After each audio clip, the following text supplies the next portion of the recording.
cruiseblog.com. I'm Matt Hochberg. This is a series of videos looking at planning a Royal Caribbean cruise, and we're inviting you to join us for it. Today, we're going to be talking about the Eastern Caribbean itinerary and looking at what makes the Eastern Caribbean such an interesting destination, as well as the different islands and what there is to do there. Joining me on today's episode is actually a good friend of mine, Kaleigh Lay from Cruisecast, which is a great podcast all about cruising all around the world. So without further ado, let's talk about the Eastern Caribbean and join Kaylee right now.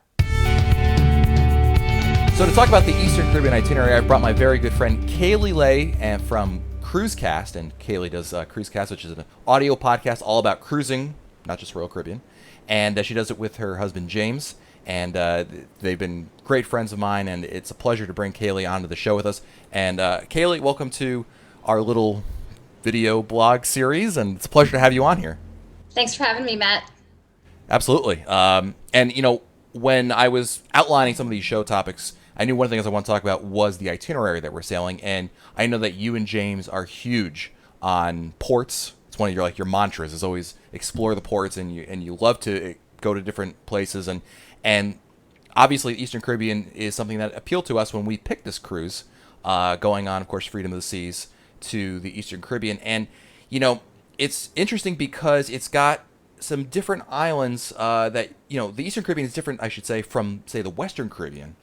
And I thought maybe we'd talk a little bit about East versus West because, you know, I think you know as well as I do that the itineraries between the two really are one of the most popular, especially in the United States. It's most people you hear when they go on a cruise, they're going either Western or Eastern Caribbean because of the sheer amount of cruises that go those two routes. So what do you like about Eastern? What do you like about Western? And maybe what are the differences between the two in your opinion? Well, the Eastern Caribbean is more affluent than the Western Caribbean, so you're not going to find some of the deals as far as shore excursions, being able to go to an all-inclusive beach where you can drink all day, have your food included, private beach, that sort of thing. But you do have more natural beauty in the Eastern Caribbean. There are a lot of mountains, a lot of really scenic vistas, and the water is just the clearest and prettiest that I've seen anywhere. I think that the shopping is pretty good in St. Thomas, but we'll talk about that more a little bit later. So you have a few perks in the Eastern Caribbean, a little bit more posh, I would say, than the Western Caribbean, but not necessarily the deals. So.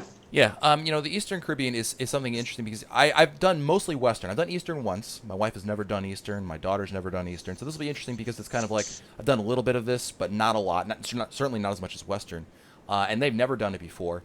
And I think you were right about the posh factor. Not to take anything away from the wonderful countries we both love going to Mexico and everything like that, but it's different. We're going to, of course, there are three islands we're going to be talking about, which is Coco Cay, which is Royal Caribbean's private island.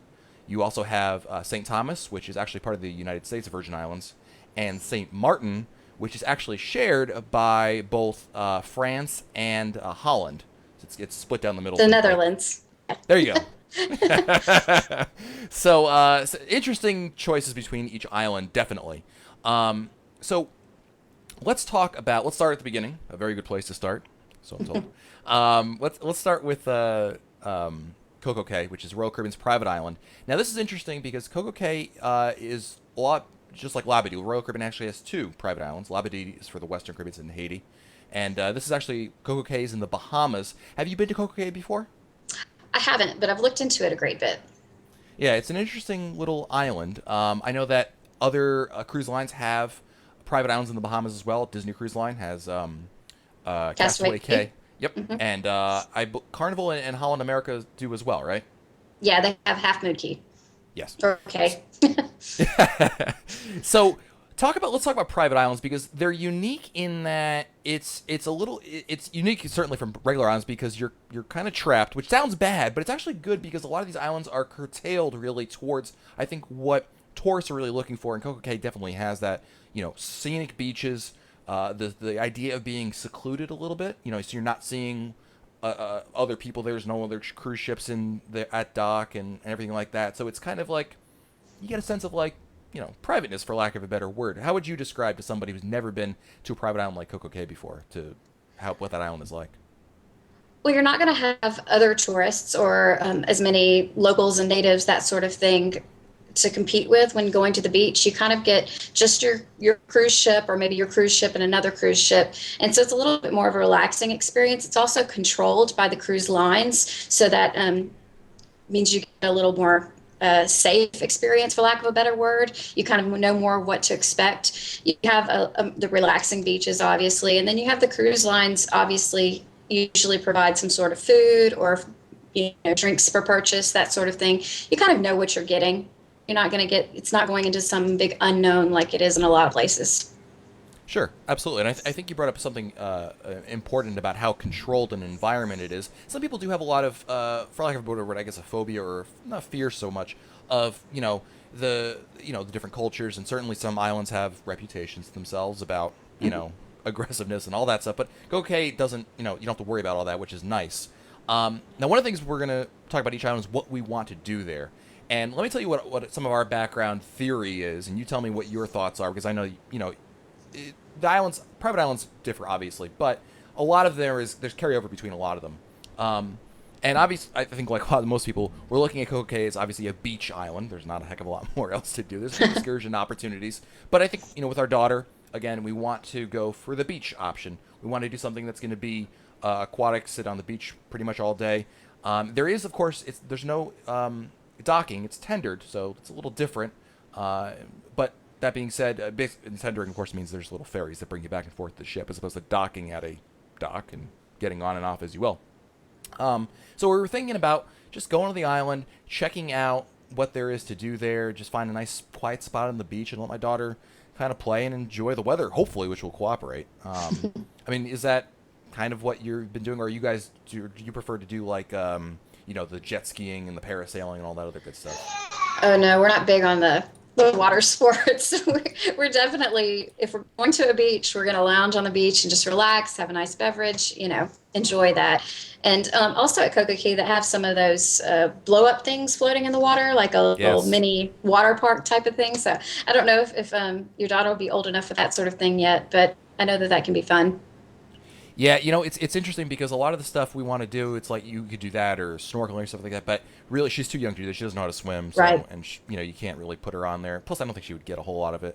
And of course, there's something about being. I mean, I would love to go do that stuff, but I'm supposed to be fair and not just leave my wife with my daughter.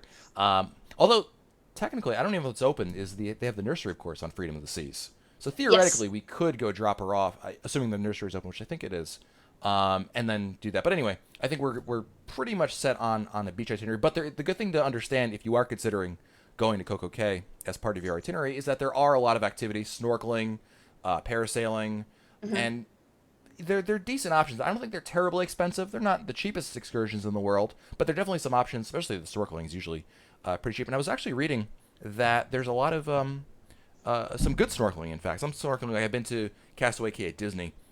There's not a heck of a lot to see that I've Yes, that's seen so. over there. Mhm. But at Coco Cay, evidently there's some good fish to see. So maybe that might be an option that we may consider. Because obviously my wife could sit on the beach while I go snorkeling, and then we could swap and do something like Yeah. that. So there's always an option there. So um, yeah, so Coco Cay is what it is. We have Yeah. a good couple. We have a pretty big day there. I mean, it's very close, obviously, to Port Canaveral. We'll be there, very there, and I mean, it's day 3, I believe. So there's a sea day before that. So it's interesting because we're gonna basically he's gonna go. The captain's gonna go very slowly. He's got no rush because you're going, like 90 miles or something like that from the port. But it'll be Right. good to see. Actually, that's something that we didn't bring up is that the Eastern Caribbean itinerary has a lot more, well, not a lot more, but it's more sea day intensive than Western Caribbean because with Royal Caribbean, the Western Caribbean has 4 ports that you stop at 2 sea days, but on Eastern, we've actually got it an even split 3 sea days and 3 days in port. I know we're going to be talking about in a future episode, what to do on the ship, but what do you guys prefer more sea days or more port days, even though I think I know the answer to this? Well, I think it depends on where we are and what we're looking for out of the cruise. If we want to relax, then we like an even split of sea days and we don't mind having more of the sea days. But if we're in Europe, of course, it is tough to do a port every day, but you're getting that out of that cruise. Sure. That's a once in a lifetime opportunity. So you want to hit as many ports there as possible. But the Caribbean, I can just stay on the ship. Not that it's not good, Sure. but I like an even split. Absolutely. All right, cool. Well, let's talk about the next port stop, which is St. Thomas. And St. Thomas is an interesting one. This is actually this was our biggest not concern, not problem. I'm trying to think of the right word. Biggest the most unknown to us because I've been there before. Again, they haven't, but we're trying to figure out what to do here. St. Thomas is part of the United States, so the good news is I can use my cell phone for free. I'm very excited about that. Yay, Twitter when I'm on vacation.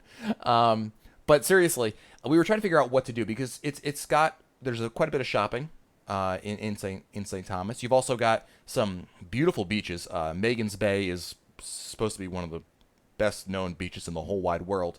So there was definitely that as an option. But we were kind of like, what do we want to do? Because we just did the beach day at Coco Cay, so we're trying to figure out what the best option is. But before we jump into exactly what we want to do, I want to ask you what your opinions are between and kind of give the pros and cons of using a Royal Caribbean excursion versus a third-party excursion, because I think there's benefits and bad things about both. In your opinion, I guess, Kaylee, what would you say are some of the benefits of doing either and some of the drawbacks? Okay, so when you're going with the ship's shore excursions, you're going to have that confirmation of knowing that the ship is waiting for you. The tour operator is in constant contact with the ship, and they can call back and say if they got a flat tire, if they're going to be late, something like that. The ship's going to wait for you, or they're going to compensate you, or you're basically covered. So that's really and probably the number one reason to go with the ship shore excursion. If you're the least bit queasy about, getting back to the ship in time and that ship shore excursion, that's going to make sure that happens. Now, the drawbacks. The ship shore excursions tend to be larger because you have more people from the ship going on that excursion. So you're going to be moving at the pace of the slowest person on that excursion if you're walking or if you're out shopping or something. You're going to wait for all those people to go to the restroom, every single person that's on that excursion. Sometimes whenever you're with a smaller or third-party excursion, they'll take fewer guests. Sometimes they take large guests too, or large groups of guests. So you're not guaranteed to have a small group with a third-party excursion, but it's probably more likely. I would do a lot of research and look into the different companies and just see what other travelers have been saying about them. Most of these companies have never had a circumstance where the ship is left or where they haven't gotten their group back in time for the ship. But do a lot of research and do what you feel comfortable with is what I mostly tell people, because I certainly wouldn't want anyone to worry about getting left. And if you do, we'll go with the ship, and then you'll feel comfortable at least. Yeah, I mean, this is something we've done both. We've done excursions with the Royal Caribbean, and we've done excursions on our own. And there's definitely pros and cons to both of them. And I think if you go with a reputable excursion option, there's definitely the great thing about the internet these days is there's so many great reviews that it can absolutely work for you. But of course, Royal Caribbean offers some great excursions. They're the companies they're working with are reputable. They're companies that they've worked with probably for many, many years now at this point. So, there's not a lot of unknown. And it depends on, what your sense of adventure is. And, of course, your taste. Some people, you'll go to some place, a particular island, and you'll want to go explore some things that excursions just aren't offered versus maybe something you want to go do the typical thing, so to speak, right, on the island. For St. Thomas, we wanted to do a little of everything. Again, my wife has never been there before, so I didn't want to just focus on just the shopping or just the beach. And of course, we love the beach. Don't get us wrong; it's fun to go in the Caribbean, go on the beach, have fun. But we wanted to, we're not the type of people also that can spend all day at the beach every single day. That's my sisters, not so much me. So, so we wanted to get a little taste of it, and we were looking at an excursion that would give us kind of a tour of the island, but also time at the beach, because Megan's Bay really appealed to us. It's something. For those who aren't aware, Megan's Bay is a place in a beach in St. Thomas that's world renowned for its beautiful beaches. Probably it's supposed to be like one of the top 10, 20 beaches in the world. So that was definitely an appeal for us. So we ended up doing some research on the internets. We found a group. Maybe you've heard of these before. It's Godfrey Tours. Yeah, I've seen that.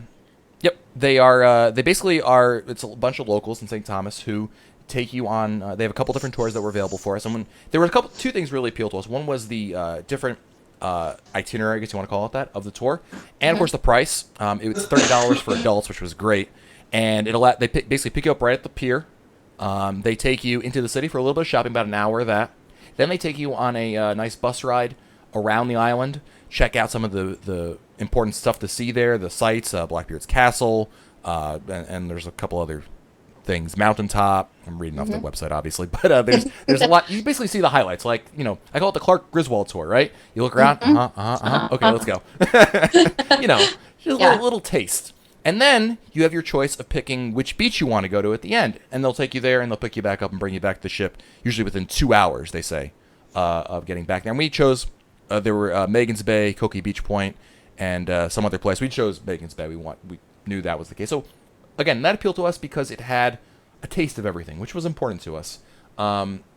You've been to St. Thomas before. What's been your take on the island, and what have you guys done? What have you liked? What have you not liked?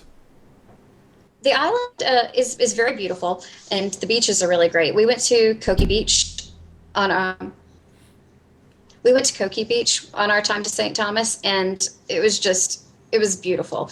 It's a little bit probably more of an adult atmosphere maybe than Megan's Bay, Sure. and yeah, it has more of a, you purchase a lounge chair from somebody that, rent it for the day.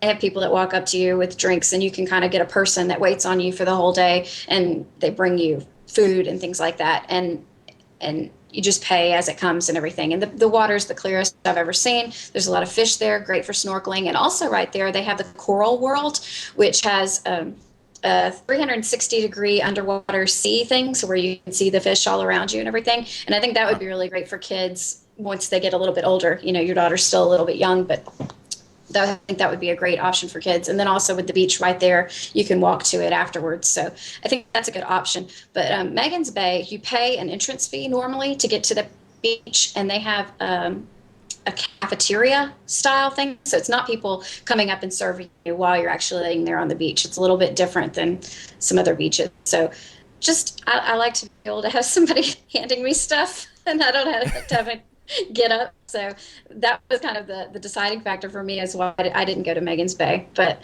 there are a lot of beaches around that island, and they all kind of have their own different flavor and flair. And just check out which one you think would most appeal to you. Absolutely. Now, I want to briefly talk about. We mentioned already that the St. Thomas is part of the United States, part of the Virgin Islands, so your cell phones work and all that kind of stuff.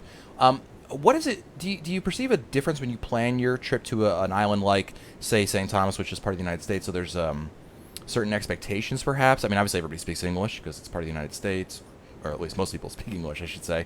And I mean, do you tackle the island differently than, say, like the next island we're going to be talking about, say Martin, or to you it's just a political status and nothing more than that? To me, it's really similar. Like it felt a lot like Jamaica to me. It didn't feel a whole lot different, and I didn't feel like was in the United States and the other islands I wasn't. It all Sure. feels tropical. So. Absolutely. Cool. Well, let's talk about our next island, which is St. Martin. And St. Martin is interesting because you dock in Philipsburg, and Mhm. that's actually the Dutch side. The island is split into sort of evenly. Dutch on one side, French on the other side. Evidently, it's like the longest running peaceful coexistence in like the world. But and it's interesting because again, you're on the Dutch side, but you have many excursions. In this island, we haven't decided what we want to do yet. Okay. Because again, we had the beach day in Coco Cay. We've had the mix in St. Thomas, and here we're kind of perplexed because on the one hand, I've been to when I went to St. Martin the last time, we opted.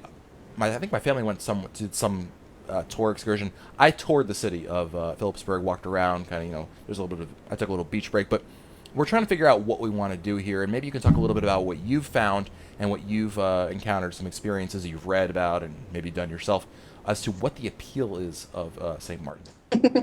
Okay. So St. Martin was a really tough nut for me to crack as well whenever we were going there. I did so much research, it would make your head spin trying to figure out what we were going to do. Because James and I are really into history and seeing the sights. We like to see churches, we like to see forts, historic things, Sure. even interesting architecture downtown and that sort of thing. But there's just not much in the Eastern Caribbean as far as that stuff goes, except for in San Juan, Puerto Rico, but you're not going there. but but really, it's tough, and so you kind of have to surrender to what the island actually does have to offer. And Saint Martin has a lot of beautiful beaches to offer, and it has a certain je ne sais quoi since it's part French. really on the French side, they have that higher end shopping. You can go over to the French town. I think it's Marigot or something like that. But you Yeah. can go over there and do the shopping there. And what's interesting about the beach there, Orient Bay, I know there's part of it that's nude, but there's part that's not. And the interesting thing about that beach is that you can actually all the different little beach stands that are set up are not really stands, but they're more like Sure. fine dining. So it's like fine dining beach thing. So it's like, I went to Koki Beach and, we got burgers and wings and stuff like that. But here they can actually, you can set up there for the day, get this gorgeous padded lounger, and you can pay top dollar for like fine dining cuisine all day laying on the Wow. beach, which is really interesting. They have fine wines and it's really a very French atmosphere and thing. And so if somebody's interested in doing something like that, you can get really top-notch, high-quality food, go to that beach. And it's, of course, very interesting for all of the sights you may see on that beach as well. But on the Dutch side, that's not allowed, the nudity and all that. And you find a much more laid back atmosphere. I have a friend who just swears by the beach that's right there by the cruise port. It's about a 20-minute walk, I think, into Phillipsburg over there. And Yeah. it's a really nice little town area down there, but she just loves that beach because there's a boardwalk, there's a couple of laid back bars, the loungers are a little bit cheaper, the food's a little bit cheaper, and it's just a real laid back Caribbean atmosphere with a little bit of a Dutch flavor. And so if you're looking for something more laid back, I would say that that's a good place to go. The beach is not as pretty as Orient Bay, so there's that. And then also if you're interested in a little bit of I don't know, adventure sort of. I wouldn't suggest taking your daughter to this, but there's also Maho Beach where the airplanes fly Oh over. yeah. Yeah. Yeah, a We lot of actually people, yeah. a lot of We people do were that. it's funny because you mentioned that because I was going to mention because we've seen I'm sure many people have seen the YouTube videos. There's this beach. It looks really nice. It looks like every Caribbean beach you've ever seen in your life, and all of a sudden like a 747 literally like buzzes the beach. Like it looks like it's within like 5 feet of it, but it's very very close. And my wife really wants to go there. It's kind of one of those things like it's touristy, but you just want to be able to say you've been there, take a photo of yourself with an airplane behind you, and call it a day. So I think, just like St. Thomas, it sounds like we kind of want to do a little bit of everything. We want to get a taste, and maybe that's going to be. I know there's some other tours that are available, and I believe it was Bernard's Tours. That was another one that I had read, but I'm actually considering what Royal Caribbean has to offer here because again, I've heard there's traffic issues in St. Martin, and again, don't obviously don't want to miss the boat and everything like that. So I mean, we Right. might go with something that Royal Caribbean offers just to get again a taste. And the we should have mentioned and before that St. Thomas, St. Martin, we're both docked at these islands. So that means we can come and go as we please, which is great, especially with my daughter if she wants to take a nap. Something maybe we get off the boat initially, get off the boat, go maybe into Phillipsburg, walk around a little bit, come back, let her take a nap, and then get back off again. And maybe we'll either do an excursion or maybe do something on our own to explore. But it's nice that we have a lot of different options to check out. And I've never done the French side before, so that would be fun to be able to do as well. So some good choices to take away from there. Absolutely. Hmm. So we've got the three islands there: St. Martin, St. Thomas, and Coco Cay. And again, what I like about the Eastern Caribbean itinerary is and I think people have picked up from what we've been talking about, Kaylee, is that there's a lot to do. There's a lot of different things to do. You don't have to focus on necessarily one particular item, and I like that. But of course, if you want to do beach days the whole time, you can do beach days the whole time.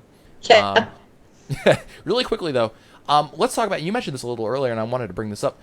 When you're in port, you don't necessarily have to get off the ship. And Freedom of the Seas is a beautiful ship, and we're going to talk about that in our next episode, just about what there is to do on Freedom of the Seas. But talk a little bit about your experience staying on the ship during port days and how the ship is different because it's vastly different when the port is when most people are off on the excursions and what have you.